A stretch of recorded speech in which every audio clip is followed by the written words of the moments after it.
오늘 본문의 말씀은 감옥에 갇힌 세례 요한이 이제 예수님께서 하신 일을 듣고 제자들을 보내서 예수님께서 메시아가 맞는지 묻고 있는 내용입니다. 지금 무슨 뜻입니까? 세례 요한이 예수님의 정체성에 대해서 예수님이 어떤 분이신가에 대해서 고민하고 있다는 것이죠. 오늘 본문 6절의 표현을 빌린다면 예수님에 대해서 실족한 상태입니다. 이것이 참 이상한 일이죠. 오늘 본문 11절에서 기록했던 것처럼 예수님께서 세례 요한에 대해서 어떻게 설명하십니까? 여자가 낳은 자 중에 세례 요한보다 큰 이가 없도다 이렇게 말씀하셨는데 막상 그 세례 요한이 지금 예수님에 대해서 실족하고 의심하고 있다는 것이 우리로 하여금 당황하게 만든다는 것이죠. 그렇다면 세례 요한이 예수님에 대해서 실망한 지금 실족한 이유가 무엇입니까? 2절 말씀을 보시게 되면 세례 요한이 예수님께서 하신 일을 듣고 제자들을 보냈다고 말합니다. 즉 예수님께서 하신 일들 그리고 하시고 있는 일들이 세례 요한에게 있어서 이해가 되지 않는다는 것이겠죠. 그동안 예수님께서 어떤 일들을 하셨습니까? 마태복음 3장에서부터 세례 요한에게 세례를 받으시고 난 이후에 이제 광야에서 40일간 금식기도 하시고 그 이후에 어떠한 사역들을 하셨습니까? 마태복음 5장에서부터 산상수훈의 설교와 그리고 병자들을 치료하시는 그런 치유 사역을 하셨습니다. 그리고 제자들을 보내셔서 천국이 가까이 왔다라고 선포하게 하셨죠. 하지만 이러한 모든 사역들이 지금 세례 요한에게 있어서 이해되어지지 않고 있다는 것입니다. 그렇다면 세례 요한이 기대했던 예수님의 사역이 무엇일까요? 세례 요한은 예수님이 어떠한 일들을 하실 것이라고 생각했기 때문에 지금 실망한 것입니까? 우리는 지금 세례 요한이 어떤 상황 가운데 있는지를 먼저 생각해 볼 수가 있을 것입니다. 지금 세례 요한은 감옥에 갇혀 있죠. 그가 왜 감옥에 갇혔습니까? 지금 당시 헤롯 왕이 자기 동생의 아내를 빼앗아서 자기의 아내로 삼았습니다. 이제 세례 요한이 이 일에 대해서 그 잘못을 지적하였을 때에 이제 헤롯 왕이 화가 나서 그를 감옥에 가둔 것이죠. 이런 상황을 통해서 우리가 알 수 있는 것은 지금 세례 요한은 지금 헤롯 왕의 잘못을 지적하기까지 그로 인하여 감옥에 갇히기까지의 어떤 사역들을 하고 있는데 막상 예수님께서는 왜 가만히 있느냐는 것이죠. 즉 로마 식민 정권과 그 앞잡이로부터 왜 하나님의 백성을 해방시키지 않고 지금 불의하고 잘못한 일들에 대해서 왜 예수님은 아무 말씀하시지 않는 것에 대해서 그가 고민하고 있었다는 것들을 생각해 볼 수 있습니다. 이것은 세례 요한만의 생각이 아니라 당시 유대인들과 그리고 예수님의 제자들이 가지고 있던 메시아에 대한 상이었습니다. 예수님의 제자들 역시도 언젠가 예수님께서 로마 정권을 무너뜨리고 이스라엘의 왕이 되시고 그리고 그때 자신들도 예수님 옆에서 중요한 한 자리를 하게 될 것을 이제 기대하고 있었죠. 무엇입니까? 대부분의 사람들이 이처럼 메시아에 대해서 잘못 오해하고 있다는 것입니다. 예수님이 왜 이 땅 가운데 오셔야만 했는지, 왜 십자가로 죽으셔야 했는지, 왜 우리의 죄를 위해 대속하시기 위해 오셔야 했는지를 전혀 이해하지 못하고 있었다는 것이죠. 하지만 우리가 한 가지 생각해 봐야 할 것이 무엇이겠습니까? 당시 유대인들이나 예수님의 제자들이 그렇게 잘못된 메시아상을 가질 수 있지만 그러나 세례 요한마저 과연 잘못된 메시아상을 가지고 있었을까요? 세례 요한이 어떤 사람입니까? 예수님께서 세례 요한에 대해서 어떻게 설명을 하십니까? 오늘 본문 9절 말씀에 보시게 되면 선지자보다 더 나은 자니라 10절 말씀에 보게 되면 기록된 바 곧 구약의 메시아 예언에서 내 길을 내 앞에 준비하리라 하신 것이 곧 세례 요한에 대한 것임을 말씀하시죠. 앞서 말씀드렸던 것처럼 11절 말씀에 여자가 낳은 자 중에 세례 요한보다 큰 이가 일어남이 없도다. 13절 14절 말씀에 모든 선지자와 율법이 예언했던 오리라 한 엘리야가 바로 이 세례 요한이라고 예수님께서 증거하십니다. 그런 점에서 세례 요한마저 당시 유대인들이나 예수님의 제자들처럼 예수님을 단지 로마로부터 해방자, 정치적인 구원자 정도로 과연 생각했는가? 다른 누구는 아니더라도 예수님을 증거하기 위해 하나님께서 보내셨던 마지막 선지자마저 과연 그 정도 수준밖에 되지 않았을까라고 우린 잠깐 다시 한번 생각해 봐야 된다는 것이죠. 예수님께서 세례 요한에게 세례를 받으시기 위해 올 때에 세례 요한이 이렇게 고백을 합니다.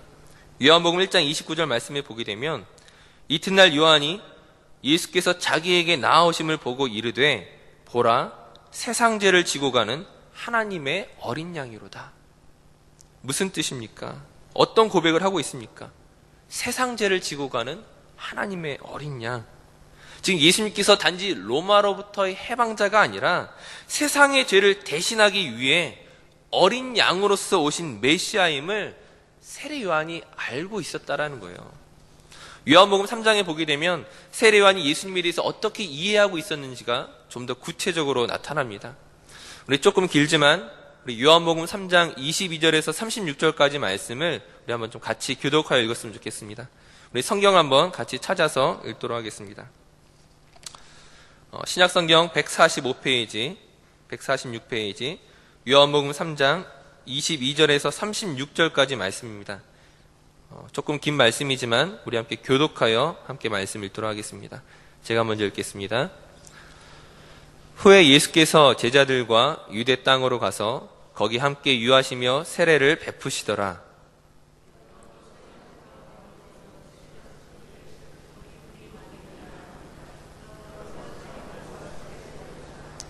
요한이 아직 옥에 갇히지 아니하였더라.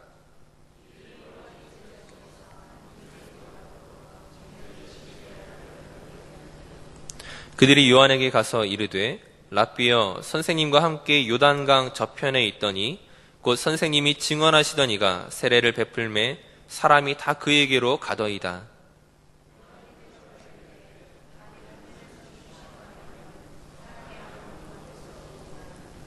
내가 말한 바 나는 그리스도가 아니요 그의 앞에 보내심을 받은 자라고 한 것을 증언할 자는 너희니라.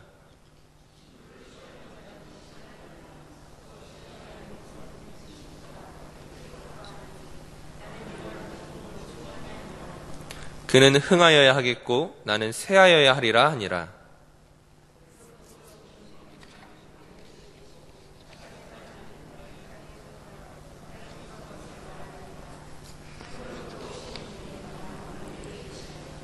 그가 친히 보고 들은 것을 증언하되 그의 증언을 받는 자가 없도다.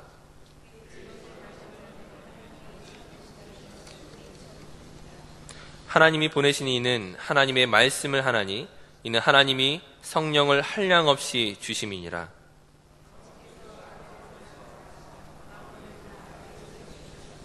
다 함께 아들을 믿는 자에게는 영생이 있고 아들에게 순종하지 아니하는 자는 영생을 보지 못하고 도리어 하나님의 진노가 그 위에 머물러 있느니라. 아멘. 조금 긴 말씀이지만 제가 다시 한번 설명을 드리면 세례 요한과 예수님이 각각 사역을 하고 있을 때에 많은 사람들이 세례 요한을 떠나서 예수님에게로 갔습니다. 이때 세례 요한의 제자가 요한에게 찾아와서 무엇이라고 말합니까? 우리가 이대로 가만히 있을 수 없습니다. 이러다가 사람들을 다 빼앗기겠습니다. 어떤 방법들을 마련해 볼까요? 그런 의도로서 이야기를 하죠. 하지만 세례 요한이 무엇이라고 대답을 합니까? 나는 그리스도가 아니라 나는 단지 그를 증거하는 자다. 그는 흥하여야 하겠고 나는 쇠하여야 하리라. 굉장히 놀라운 고백들을 하죠. 그러면서 31절에 세례 요한 자신은 땅에 속하였지만 그러나 예수님은 하늘로부터 오신 만물을 다스리는 분이라고 설명합니다. 그러므로 그가 오신 이유가 무엇이냐? 아들을 믿는 자에게 영생을 주시려는 것. 곧 이 땅에서의 구원이 아니라 하늘에 속한 구원과 심판을 위해 오신 분임을 세례 요한이 설명하고 있고 그것을 잘 알고 있었다는 것입니다. 지금 말씀드리고 싶은 것은 무엇이냐면은 세례 요한이 당시 유대인들과 마찬가지로 예수님을 단지 로마로부터의 해방자 이 정도 수준으로 여긴 것이 아니라 지금 예수님께서 죄의 문제를 해결하시기 위하여서 영생의 문제를 해결하시기 위하여서 오셨다는 것을 너무나 잘 알고 있었다라는 거예요.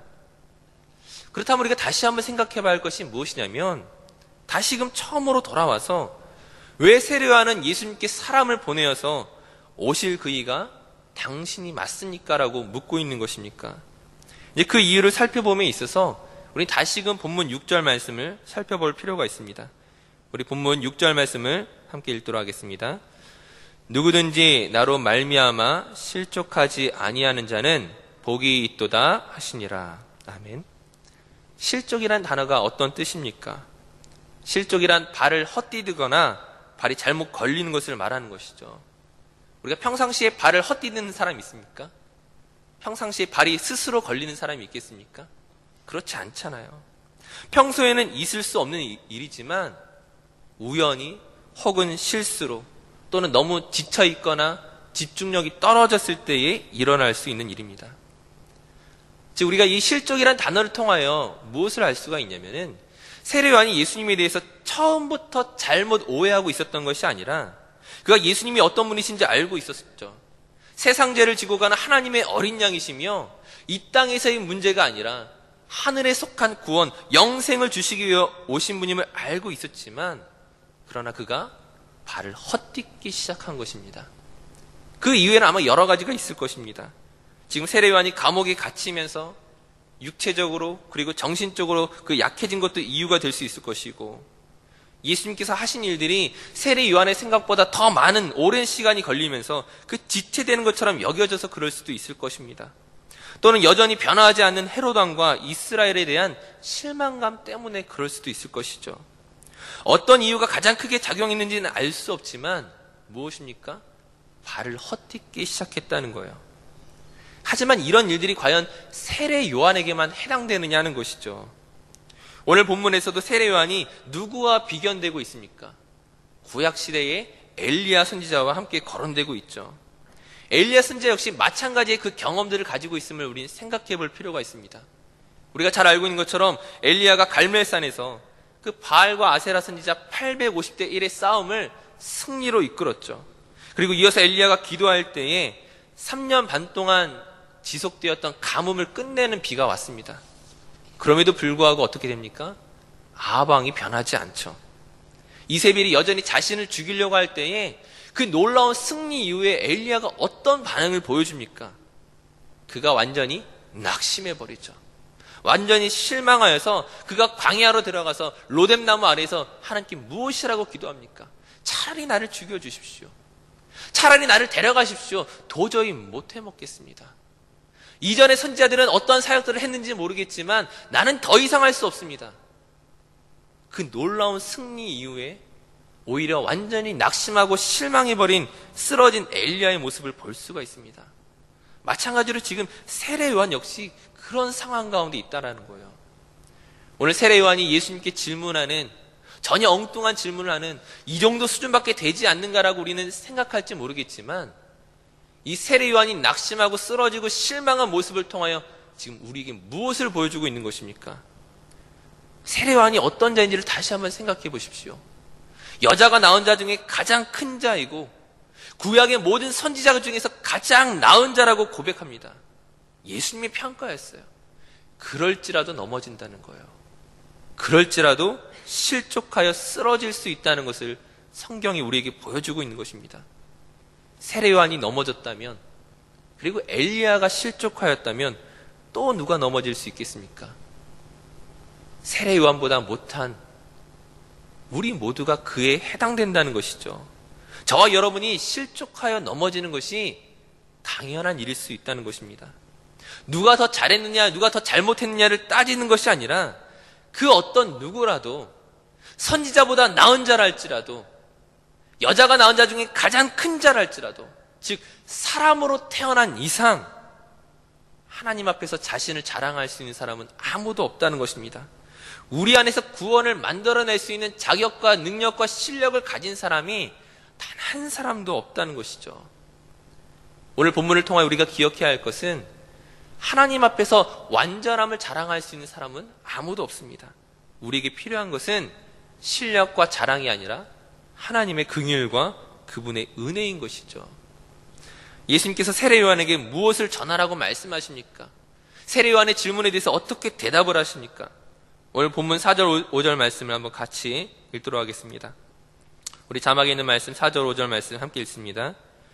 예수께서 대답하여 이르시되 너희가 가서 듣고 보는 것을 요한에게 알리되 맹인이 보며 못 걷는 사람이 걸으며 나병 환자가 깨끗함을 받으며 못 듣는 자가 들으며 죽은 자가 살아나며 가난한 자에게 복음이 전파된다 하라.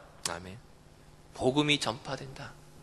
맹인이 눈을 뜨고 못 걷는 사람이 걷고 나병 환자가 깨끗함을 받고 죽은 자가 살아나는 것, 그 예수님의 놀라운 능력과 치유를 경험했던 그 사람들이 그 모든 병과 그 모든 억압으로부터 자유함을 누릴 수 있는 자격이 있었습니까? 그들이 예수님을 어떻게 만족시켜서 예수님께 놀라운 믿음을 보여주어서 그들이 고침을 받았습니까? 그들에게 근거한 것이 아니었죠. 그것을 복음이라고 설명하는 이유는 오직 예수님의 은혜로 말미암은 것입니다. 즉 예수님께서 세례 요한에게 지금 전하시는 것은 무엇입니까? 하나님의 은혜가 흘러가고 있다는 것이죠. 그 나음을 받는 사람들이 그들에게 근거한 것이 아니라 하나님의 은혜로 예수 그리스도의 그 긍휼과 자비하심으로 말미암아 능력 가운데 회복되고 있다는 것들을 전하라고 말씀하신 것입니다. 세례 요한에 대해서 예수님이 변화하는 것이 그것이에요. 네가 나에 대해서 실족하고 넘어진 것을 난 이해할 수 있다. 그러나 이 모든 사람들이 은혜 가운데 회복되는 것처럼 내가 너에 대해서 보여주는 것은 은혜 외에는 다른 것이 없다는 것이죠. 누구나 실수할 수 있습니다. 가장 그 증거가 우리 자신이잖아요.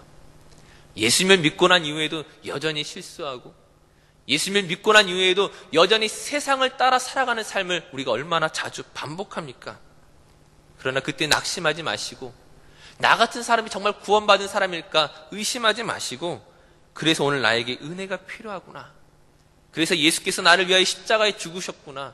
그 사랑과 은혜로 내가 오늘 이 자리까지 나올 수 있었음을 우리가 감사함으로 고백하셨으면 좋겠습니다. 오늘 이 새벽에 우리를 예배와 기도의 자리에 부르신 그 하나님께 감사함으로 고백하며 그 은혜를 자랑할 수 있는 저 우리 모든 성도들 되시기를 간절히 축원합니다. 기도하시겠습니다. 사랑과 은혜가 충만하신 아버지 하나님, 여자가 낳은 자 중에 가장 큰 자라고 고백되어지는 세례 요한마저도 예수님에 대해서 때로는 실망하고 의심하고 쓰러진 모습을 보여주는 것처럼 세상의 그 어떤 사람도 하나님 앞에서 우리의 믿음을 자랑할 수 없음을 고백합니다. 우리가 똑바로 서 있는 것처럼 생각하다가도 언제 어느 때에 넘어질지 모르는 참으로 믿음이 연약한 사람임을 고백하오니 오늘도 주의 은혜 가운데 다시금 일어나게 하시고 주의 사랑과 자비 가운데 다시금 회복될 수 있도록 우리를 인도하여 주시옵소서. 이 세상 가운데 우리의 믿음을 자랑하는 것이 아니라 하나님의 놀라운 은혜와 하나님께서 허락하신 놀라운 그 구원을 자랑할 수 있는 참되고 바른 믿음을 가질 수 있도록 우리를 겸손케 하여 주시옵소서. 이 새벽에 주님과 동행하기를 소원합니다. 오늘 우리에게 허락하신 하루의 삶 가운데 믿음으로 살아갈 수 있도록 붙들어 주시옵소서. 감사드리며 예수님의 이름으로 기도드립니다. 아멘.